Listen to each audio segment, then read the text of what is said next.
Shalom Avrahá. Nossa aula de hoje sobre um assunto muito importante. A Parashá nos contou sobre a mulher que ela é chamada de Sotá, e a palavra Sotá não quer dizer a transgredora, pecadora, não é. A palavra Sotá quer dizer desviada. E quando a gente fala sobre o anjo da morte, a gente usa a palavra Satã, que quer dizer desviador. Ou seja, no caso dela, da Sotá, porque ela é chamada de desviada, que ela se desviou dos caminhos do pudor. Como dizem nossos sábios, Tat Medarkei Tzniut. E por causa disso, o anjo da morte, que a gente chama, ele pode chamar ele de qualquer palavrão. Eu não posso falar os palavrões aqui, porque mas pode chamar ele de qualquer coisa. Esse anjo da morte, ele é chamado de Satã, quer dizer, ele desvia a pessoa. Então o que acontece? Um homem, de uma maneira natural, sente atração por uma mulher. Uma mulher, de maneira natural, sente atração por um homem. Sendo que existe essa atração, como todas as atrações, a pessoa vai sentir mais atração por um, menos atração por outro. Agora, no caso da mulher e do homem, tem um assunto mais profundo, que de vez em quando eles se encontram, eles são dois aspectos da mesma alma. Quer dizer, a pessoa está vendo que é ele próprio que está lá. Ele quer se salvar disso que ele foi aprisionado por outra pessoa. Então isso era o caso do rei Davi da Batseba. Na hora que ele se encontra com ela, na hora que ele se tranca com ela, e ele cai na real, tipo a alma dele caiu na real, de que ela é o aspecto feminino da alma dele, e ela é a mulher do Uriah Hiti. Como pode ser uma coisa dessas? Como Deus fez uma coisa dessas acontecer? E no caso do rei Davi, realmente não era adequado para ele que ele fizesse alguma coisa, que ele se descontrolasse. E naquele caso lá de cima, Deus fez com que todos os critérios fossem favoráveis para que ele tivesse essa queda por culpa própria, para que ele fizesse tshuva, e ele fazendo tshuva, ele abriria o portão da tshuva para todos. O que quer dizer abrir o portão da tshuva para todos? Quando o primeiro homem e a primeira mulher fizeram uma coisa errada, Deus falou para eles: olha, vocês não podem comer da fruta proibida, a Etzadat, a fruta do conhecimento, a fruta da árvore do conhecimento. E aí eles comeram. Deus perguntou para Adão: por que você comeu essa fruta? Ele falou: eu sou 100%. O problema é a mulher que você me deu. Quer dizer, ela não presta e você que me deu ela. Então você tem que culpar alguém? Culpa você e ela. Aí a Hashem pergunta para a mulher: por que você comeu a fruta proibida? Ela fala: o problema é você, não sou eu. Você colocou uma cobra no paraíso. Então olha quem que está errado aqui. Se não tivesse cobra, eu não comeria. Então foi a cobra que causou, e o responsável pela cobra foi você que colocou ela aqui. Então, culpado é você. Ou seja, eles não fizeram tshuva. Eles justificaram, eles jogaram a culpa no outro. Jogar a culpa no outro, justificativa, não é arrependimento. Eles não fizeram tshuva. O Caim matou o Abel, e aí Deus falou para Caim: cadê o seu irmão? Tipo, Deus pergunta para Adão: onde você está? Assim, tipo, para começar uma conversa. Aí no fim que Hashem fala para ele que olha, a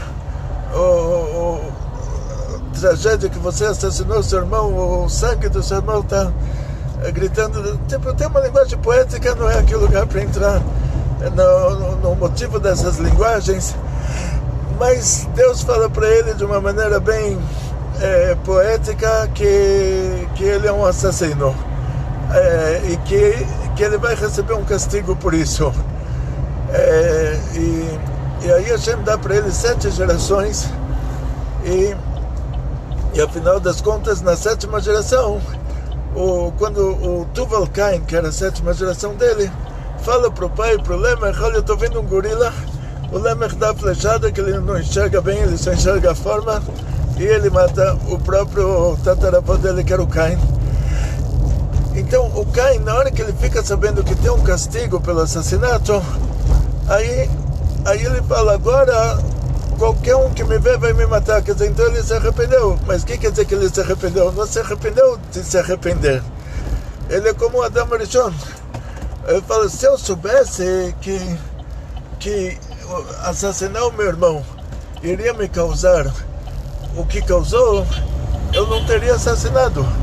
Mas se eu pudesse assassinar o meu irmão sem receber castigo nenhum, eu assassinaria de novo. Tipo, ele não se arrependeu, ele simplesmente se arrependeu de ter causado para si próprio um problema, mas não de ter assassinado o irmão. Vamos chegar até os irmãos do Yosef. Os irmãos de Yosef, eles falam um para o outro na frente do Yosef. O Yosef está no Egito, ele é o vice-rei do Egito, como o primeiro-ministro da Inglaterra. Quer dizer, o faraó é como a rainha da Inglaterra. Lá o Yosef manda e o faraó assina embaixo. E os irmãos estão lá na frente dele, eles sabem que esse é o rei oficial, que não tem com quem falar.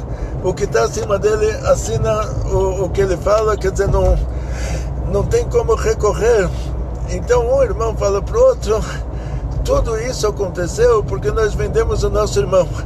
Eles falam no hebraico clássico, eles pensam que o Yosef não entende, eles não sabiam que era o irmão deles. E o Yosef entende disso, que eles se arrependeram. O que quer dizer se arrependeram? Não se arrependeram de ter vendido ele. Se eles soubessem que eles receberiam esse castigo por ter vendido ele, eles não teriam feito. Agora, se tivesse matado ele, não acontecia nada, eles teriam matado de novo, teriam vendido de novo. Até que chegou no rei Davi. O rei Davi, ele abriu o portão da Teshuvá. O que quer dizer? Ele era a pessoa que ele era capacitado para quebrar essa clipar, essa geleira espiritual que fazia com que as pessoas não conseguissem fazer Teshuvá. Sendo que o primeiro homem, ele não conseguiu fazer Teshuvá. Ele jogou a culpa na mulher. Ele falou: eu não fiz nada de errado.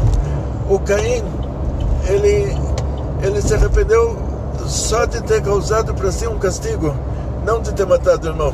Os irmãos de Yosef se arrependeram de terem causado aquilo, não de terem vendido ele. Em todos os casos anteriores, se Deus falasse para Adão: olha que bom que você comeu essa fruta, ou para o Caim: olha que bom que você matou seu irmão, eles fariam de novo. Mas só não fariam de novo porque agora, depois que fizeram, se conscientizaram que tem um castigo para isso. Então eles não fariam de novo por causa do castigo, eles fariam de novo se não tivesse castigo. E o rei Davi, ele quebrou essa geleira lá em cima. Ele conseguiu fazer um buraco lá no caminho, no que separa entre a nossa alma e Deus. Derreteu um iceberg. Tem uma história interessante. Contam sobre um grande tzadik, só que essa história vem em várias versões.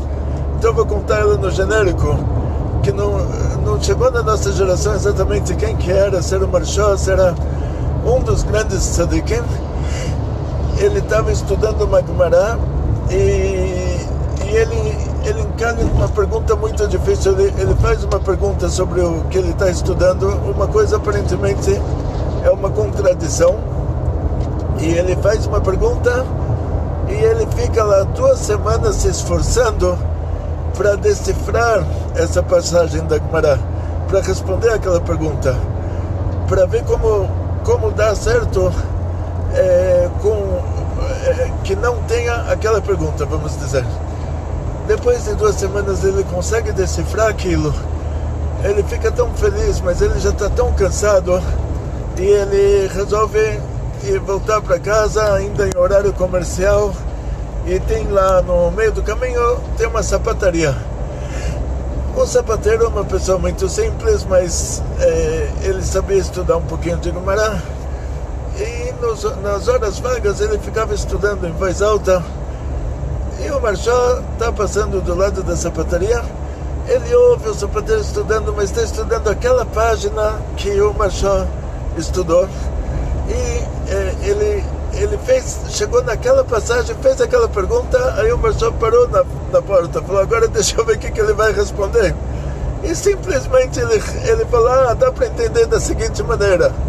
Respondeu a pergunta que o Marshal tinha respondido depois de quebrar a cabeça 2 semanas, e continuou estudando como se nada tivesse acontecido. Quer dizer, passou por uma passagem que o próprio Marshal levou 2 semanas para decifrar, e como se nada tivesse acontecido, ele decifrou na hora e continuou. O Marshal ficou deprimido, falou, uau, como pode ser, eu gastei 2 semanas com isso, e esse sapateiro resolve em 1 minuto. E quando ele estava dormindo de noite, ele teve uma revelação no sonho dele, que existe uma clipá em relação a cada coisa boa. Desde que o Adão e a Havá, o Adão e a Eva comeram a fruta proibida, eles misturaram no mundo o bem e o mal. E sempre em volta de cada coisa boa tem uma coisa ruim impedindo de... tem uma coisa ruim entre você e a coisa boa. Uma coisa ruim impedindo de você se aproximar da coisa boa. A gente vai chamar isso da casca da fruta. E a casca em hebraico é clipá. Então existem as clipot, a sitra achara, o lado ruim, o lado impuro é chamado de clipá.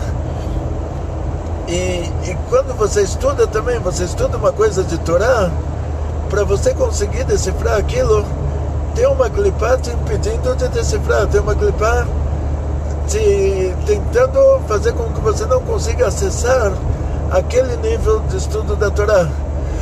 E o Marshal, na hora que ele quebrou aquela clipá por meio do esforço de um tzadik da altura dele, durante 2 semanas em seguida ele conseguiu quebrar a clipá. E aí sempre que alguém chegar naquela Gumará, seja a pessoa mais simples do mundo, essa pessoa vai conseguir decifrar aquela Gumará como se fosse uma coisa natural. Então o mesmo fez o rei Davi. Quando ele fez a tchuvá dele, sendo que era uma tchuvá de amor, então ele cumpriu o mandamento divino de fazer tchuvá. Ele quebrou a clipá, quebrou essa casca que separava entre nós e o mandamento divino da tchuvá. Então ele conseguiu fazer com que depois disso qualquer pessoa, por mais simples que seja, que se arrependeu do que ele fez, se arrepende, tem um trauma, desculpa, eu não sei como é a palavra em português, ele se arrepende, ele tem um remorso. A pessoa tem um remorso do que ele fez, não por ter perdido pontos lá em cima, mas realmente por ter feito a coisa errada. Ou seja, mesmo que não perdeu pontos lá em cima, tem mandamentos divinos que a pessoa transgride, não tem castigo nenhum para isso. E quando ele faz tchuvá, apaga, como se ele não tivesse feito nada de errado. Tem vários mandamentos assim. Tem mandamentos que a tchuvá fica pendente, o Yom Kippur apaga. Tem mandamentos que a tchuvá fica pendente, o Yom Kippur fica pendente, e os sofrimentos que vêm para essa pessoa apagam essa transgressão que ele fez, a verá que ele fez. Então o tchuvá verdadeira não é só a pessoa falar, agora que eu fiz tchuvá não vou mais para o inferno, agora, olha, não vou mais receber o castigo. Não, tchuvá verdadeira é ter um remorso pelo que ele fez. A gente não tem que fazer isso o tempo todo para não enlouquecer. Deus me livre. No caso que tinha a esposa do Rabi Meir Balanés, isso é uma coisa para a gente aprender, nós que somos geração depressão. A esposa do Rabi Meir Balanés, eu contei para vocês, os nossos sábios decretaram Isur Echut, que é proibido um homem se trancar com uma mulher que não seja a esposa, a mãe, a filha. E a Brúria, ela não aceitou isso. Ela falou: olha, desculpa, eu sou uma Rebbetzin. O Rabi Meir fez uma pegadinha para ela, mandou 2 alunos dele. Um se escondia dentro da casa e o outro batia na porta e entrava para fazer perguntas de Torá para ela. Ela era muito sábia e ele ficou muito amigo dela. E chegou a hora que tinha que fazer a pegadinha. Ele falou para ela: eu estou apaixonado por você. E quase que os dois acabam fazendo coisa errada juntos, quase que ele também acaba fazendo com ela. E na hora que os dois já concordaram em fazer tudo de errado, aí o segundo aluno sai do esconderijo dentro da casa e fala: pera, a gente veio aqui fazer uma pegadinha, não viemos aqui para Deus me livre. Então, nesse caso, diz o Rabi Menachem Azari Mifano, era o mesmo caso que o rei Davi. Eles eram 2 aspectos da mesma alma. Quer dizer, o Rabi Meir, o aluno do Rabi Meir, era o aspecto masculino da alma da Brúria, da esposa do Rabi Meir. Quer dizer que o Rabi Meir estava casado com a esposa dele, com a Brúria, que ela era o aspecto masculino da alma desse aluno que ele tinha. Quer dizer, ela teria que se casar com aquele aluno, na verdade. Por que isso não aconteceu? Já são motivos cabalísticos. Mas aí ela ficou tão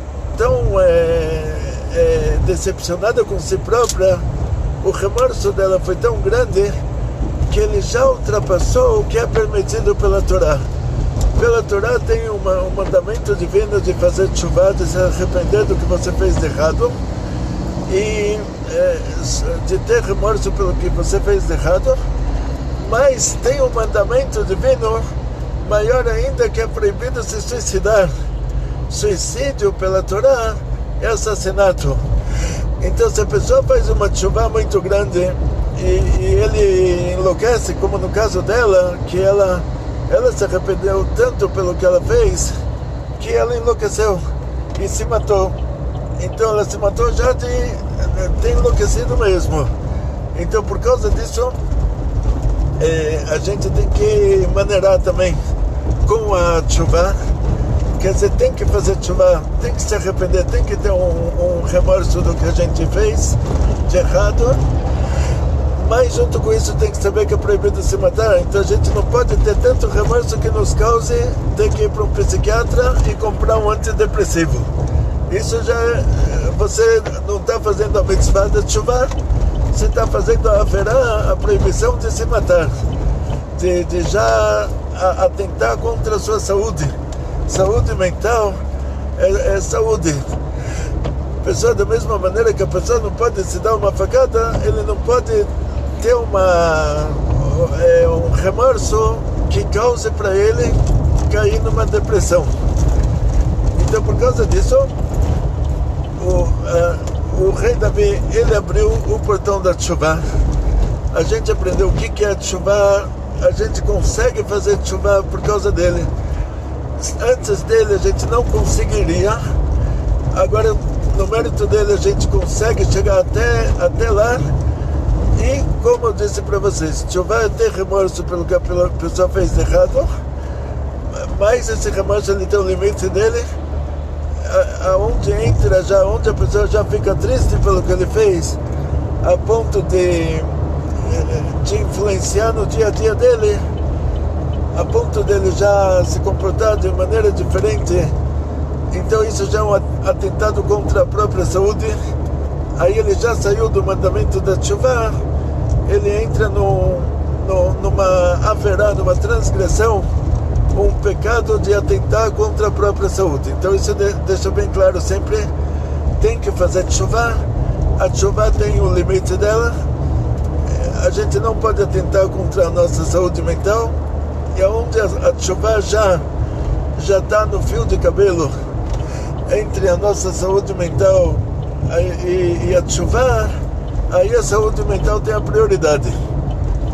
Então, voltando para o caso de Bichlal, o caso da mulher que era Sotá, que é o tema da nossa aula, que a pessoa teve um desvio.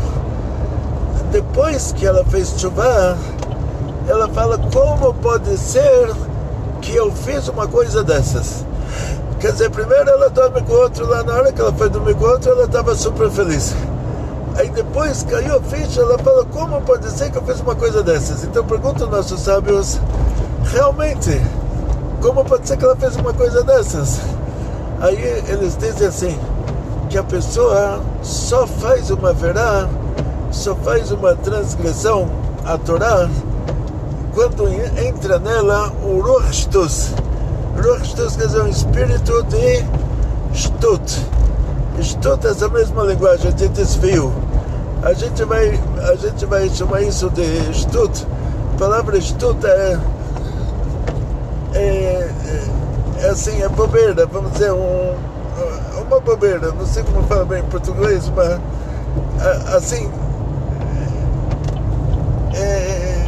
Shtut pela Torá é uma bobeira, tipo, a pessoa ficou doido naquela hora, tipo, ficou anormal naquela hora. Então, depois que cai a ficha dele, ele fala, como pode ser?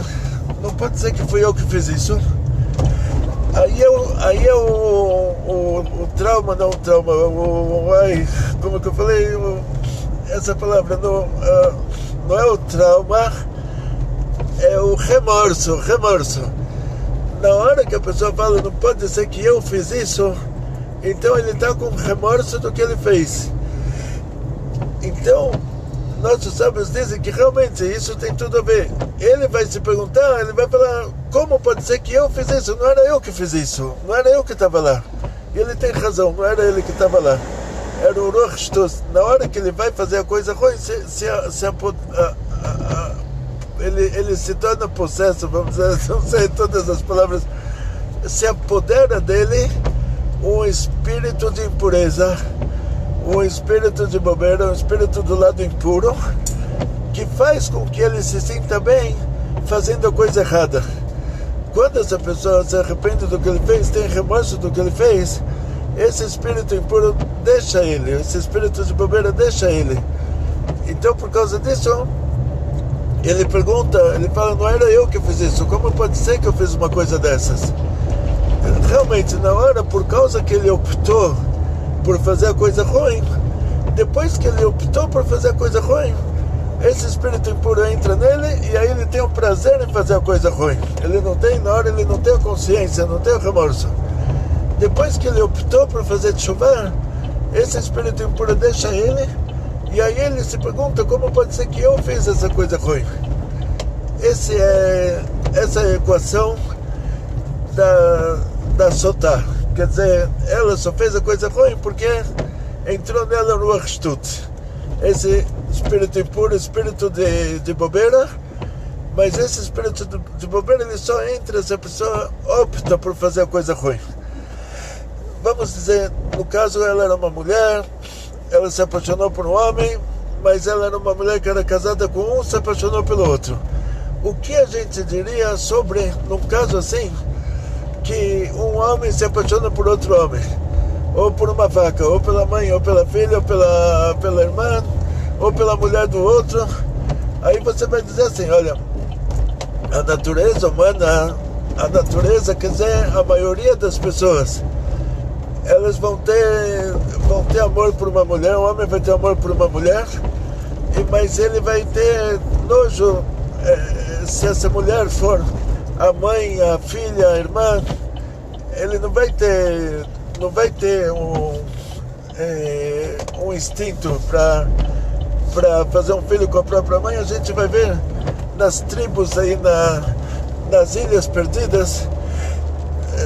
Você vai, não sei, para a Indonésia, lá para a ilha de Bornéu, tribos de canibais, eles não vão se casar com a mãe, com a irmã, com a filha. O homem vai se casar com uma mulher, mas não com os parentes próximos. Então a natureza humana, por mais ignorante que a pessoa seja, a ponto de fazer uma guerra com outra tribo e comer o fígado do outro, mas tanto assim dele se casar com a mãe, ou se casar com a irmã, ou se casar com a filha, isso ele já não vai fazer, porque a natureza humana já não tem essa inclinação. Sendo que a Torá diz que é proibido ter uma relação com a mãe, ou com a filha, ou com a vaca, ou homem com homem, então vai ter uma minoria que eles vão ter essa inclinação, mas vai ser uma minoria. E uma pessoa que ele pertence a essa minoria, o que ele vai fazer? Como ele vai superar o sentimento dele, a inclinação que ele tem?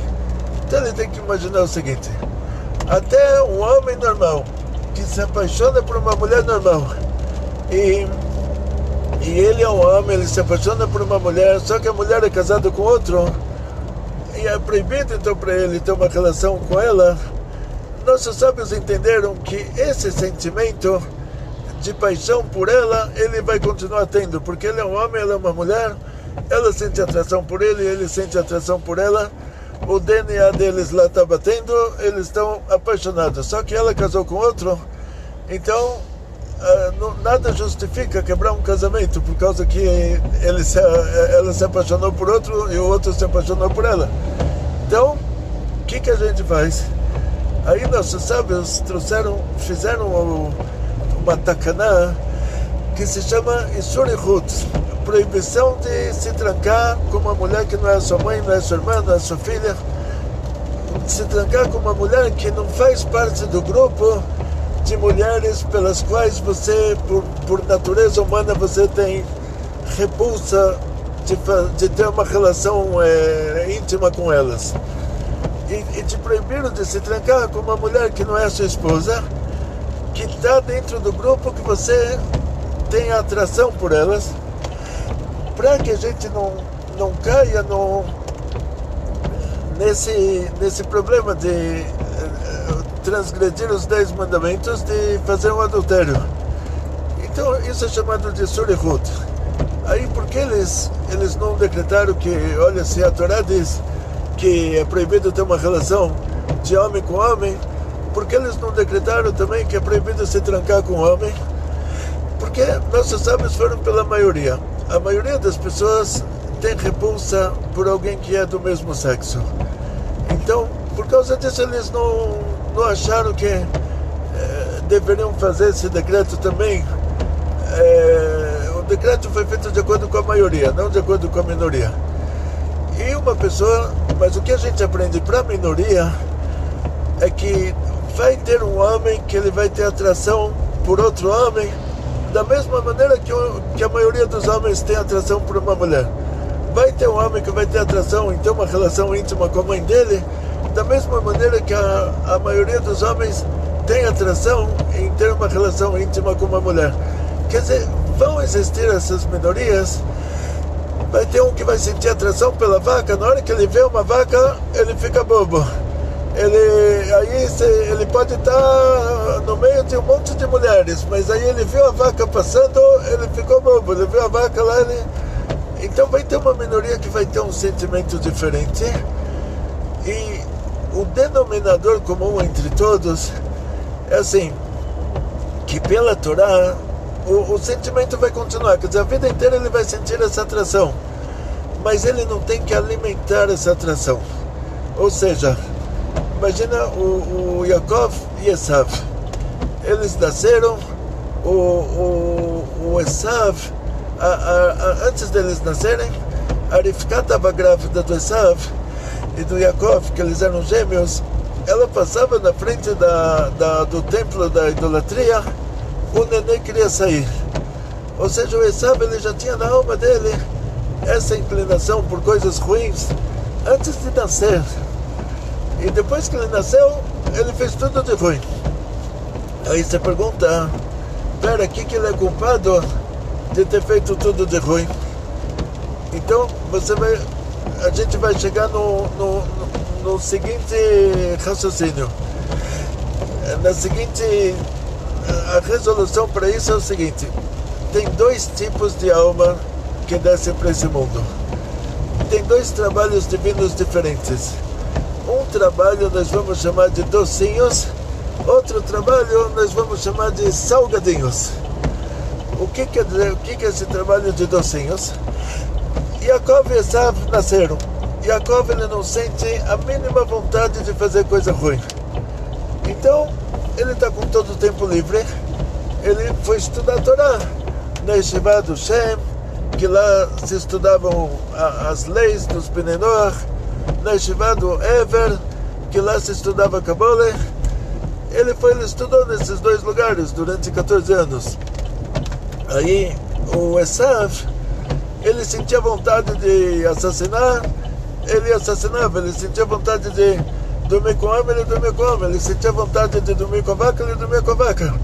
Mas imagina se a história não tivesse acontecido dessa maneira, mas os dois, no lugar do Esav fazer as coisas ruins e o Yaakov fazer as coisas boas, no lugar disso, os dois não fazerem nada. Os dois ficarem deitados na praia tomando banho de sol a vida inteira. Depois de 120 anos, vamos dizer, depois de uma vida, os dois chegam lá em cima, no próximo mundo. O tribunal divino olha feio para Esav, pergunta para Esav: o que você fez nesse mundo? E ele vai falar: não fiz nada, eu estava deitado na praia tomando banho de sol. Vão falar: uau, olha que tzadik, já beijos e abraços, tzadik, santo, sagrado, vai para o mais alto paraíso, e aplausos e palmas e condecorações e parabéns e ai, o Esav fica lá, a pessoa mais importante do tribunal divino, é acompanhado até o alto paraíso com as maiores honrarias. E aí chega o Yaakov: o que você fez nesse mundo? O Yaakov fala: eu sou irmão dele, eu também não fiz nada, eu estava também deitado na praia tomando banho de sol do lado dele. Então agora vocês fizeram para ele todas essas honrarias aí, vão ter que fazer para mim também. Eu fiz exatamente a mesma coisa. Aí ele leva broncas e broncas e falam para ele: você, que pouca vergonha, você perdeu 120 anos sem fazer nada, você perdeu tempo e você não estudou Torá e ele fala: peraí, desculpa, o meu irmão também não fez nada. A gente estava juntos tomando banho de sol a vida inteira e ele foi para o mais alto paraíso e agora eu vou ter que nascer de novo, fazer tudo de novo. Isso não é justo. Aí o tribunal divino fala para ele: o Esav, ele queria assassinar, ele tinha a maior vontade de matar e ele não matou. Ele tinha a maior vontade de dormir com a mulher do outro e não dormiu com ela. Ele tinha a maior vontade de dormir com o homem e não dormiu com o homem. Ele tinha a maior vontade de dormir com a vaca e não dormiu com a vaca. Ele tinha a maior vontade de roubar e não roubou. Então ele não fez nada, ele é um tzadik, ele é a pessoa mais santa, sagrada do mundo. Ele não fez nada, ele não matou, não roubou. Ele tinha um instinto para isso e ele não alimentou o instinto dele. A vida passou sem que ele desse a importância para isso. Tipo, ele empurrou com a barriga esses desejos. E você não tinha esses instintos, então você devia ter feito coisas boas. Quer dizer, você não estava ocupado, você não estava se desgastando para se controlar de não fazer as coisas ruins. Então você deveria ter feito coisas boas. Ele se desgastou o tempo todo para se controlar de não fazer uma coisa ruim. Então tem dois tipos de almas e cada alma tem um trabalho diferente. Como tem numa festa, você distribui docinhos e salgadinhos, tem um trabalho divino que vai ser chamado de docinhos. Quer dizer, a pessoa não tem a mínima vontade de fazer coisa errada e ele vai então estudar a Torá, ele vai fazer as coisas certas, ele vai ter tempo livre para fazer as coisas certas. E o outro trabalho é salgadinhos. Ele está com vontade de assassinar e ele consegue se controlar e ele vai dormir lá de tanto que ele se esforçou. E ele está com vontade de dormir com a mulher do outro, ele consegue se controlar. Ele está com vontade de dormir com o homem, ele consegue se controlar. Então esse trabalho é salgadinhos. Diz o Rambam, o que quer dizer cumprir um mandamento da categoria de mandamentos de não faça. Mitzvot lo taseh. Quando a gente cumpre o mandamento não faça. Eu agora não estou comendo porco, então eu estou cumprindo o mandamento de não comer o porco. Eu nem tenho porco aqui para comer, então como eu posso cumprir o mandamento? Agora, se eu sou convidado para uma festa, um casamento, e vem me servir aqui um steak, e na hora que eu vou comer o steak, chega o Rabino lá Mashgiach e fala: oi, desculpa, o buffet misturou a comida kasher com a não kasher, por engano, o garçom está te servindo um steak que não é kasher, está te servindo um steak de porco. Aí eu não como, aí eu cumpri o mandamento de não comer uma coisa que não é kasher. Quer dizer, se eu não estava no teste, eu não cumpro esse mandamento. Eu só cumpro esse mandamento quando eu sou testado. Então tem um tipo de trabalho que o principal deles são os mandamentos não faça. Ele cumpre o mandamento de não dormir com a mulher do outro, porque ele tinha essa opção e ele não fez. Ele cumpre o mandamento de não dormir com o homem, porque o homem tentou seduzir ele e ele não se deixou seduzir, ele não fez. Ele cumpre o mandamento de não dormir com a vaca, porque ele tinha essa possibilidade e se controlou e não fez. O Esav, esse tipo de alma, ele era uma pessoa assim. O Esav era isso. É uma alma que desceu para o mundo para se controlar. Diz o Rabbi Menachem Azariah Mifano que o Esav era a reencarnação da alma da cobra, um reducho dele, né? Quer dizer, na cobra tinha tudo. Na cobra tinha o anjo da morte que baixou lá, a cobra tinha a alma humana que era o Esav, a cobra tinha um pacote lá de muitas coisas, a cobra do paraíso. Então, nesse caso, a gente vê isso dessa forma. Ou seja,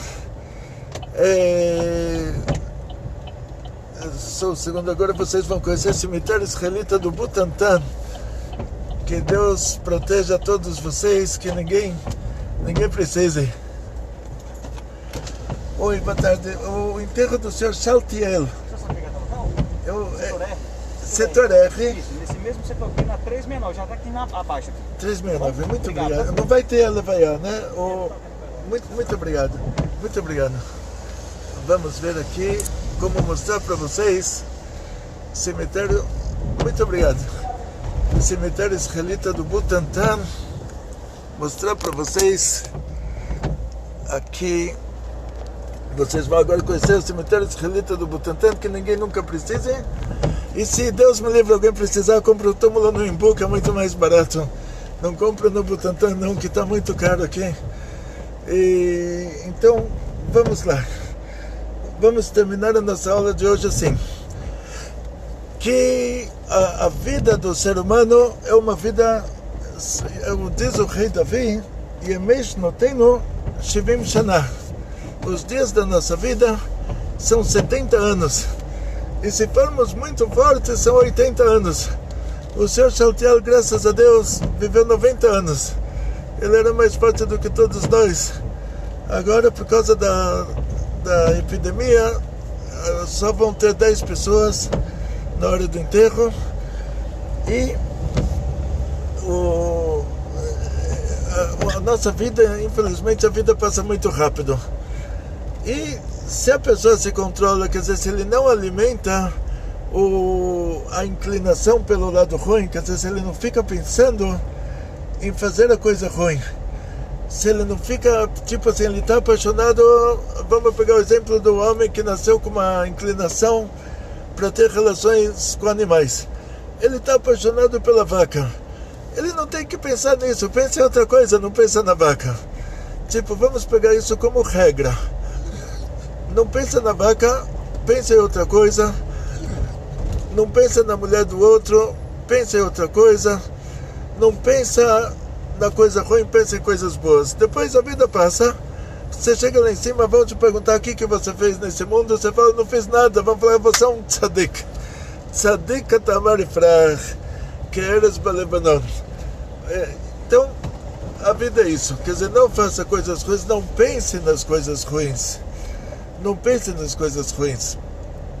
E você vai ver, tudo passa rápido. E Baruch Hashem, mas não tenho palavras assim. Eu já estou com 61 anos. Se vocês me perguntam, peraí, 61 anos, se eu te falo, parece que nasci ontem. Nasci 15 anos depois da Segunda Guerra Mundial. Meu pai ainda tinha pedaços de granada nas mãos. Ainda me contava histórias aí de primeira mão. E parece que tudo isso foi ontem. Se passaram 61 anos, dia 5 agora, meu aniversário, vamos ver se é hoje, que eu não presto atenção no calendário português. Não, hoje é dia 2, daqui a 3 dias vou fazer 61 anos e foi como se fosse ontem. Então por isso, vocês têm que pegar leve com todos os assuntos desse mundo. Nunca, mas nunca mesmo incentivar as coisas ruins, quer dizer, não alimentar o mau sentimento. Alimenta só os bons sentimentos. Então você tem vontade de fazer uma mitzvah, pensa bastante nisso. Está escrito, você tem que amar Hashem, seu Deus. O que quer dizer amar Hashem, seu Deus? Quer dizer pensar em coisas que vão te trazer amor a Deus. Pensar nas coisas boas que vão te despertar amor por Deus. Pensar que Deus está te fazendo existir, Deus está te dando vida. Começar por isso. Quem dá vida, dá a parnuça também. Quem dá vida, dá dinheiro também, dá comida, dá tudo que você precisa. Então não se preocupa com as coisas ruins. Pensa só nas coisas boas. Pensa que Hashem está te dando vida. Ele já te dá vida, ele não vai te dar uma vida ruim, vai te dar uma vida muito boa. E a vida passa rápido, depois a gente vai para um mundo bem melhor. E depois esse mundo aqui vai ser melhor ainda, a gente vai voltar para esse mundo aqui de novo. Então hoje eu vou contar para vocês de novo essa história. Estou de novo no cemitério, de novo vamos fazer uma aula sobre esse assunto. Atzlacha, Briut, Parnassá B'Shefa, muito sucesso, muita saúde, muito dinheiro, muitas felicidades. Kol Tov.